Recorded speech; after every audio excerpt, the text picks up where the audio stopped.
for us to be able to pay monies that are owed to KEMSA and other suppliers.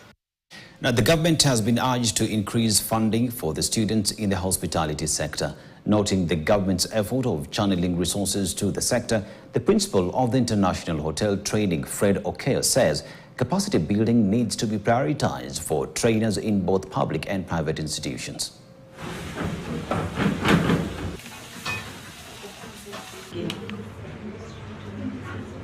Take your wheat and go to the station.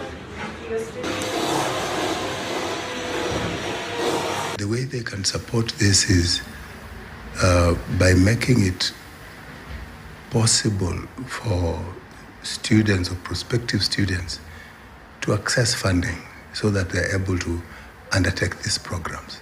My job is to make sure that the student gets the necessary skills, knowledge and attitude to work in our prestigious hospitality industry.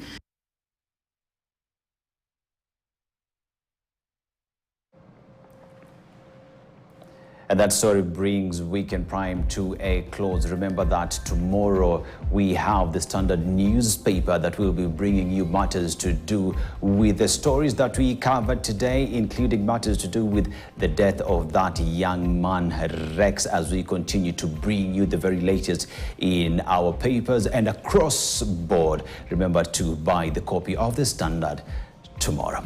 That brings Weekend Prime to a close. My name is Dennis Aseto. Sign language interpreter is Damien Evans. And to everybody that made this a success, asante sana and good night.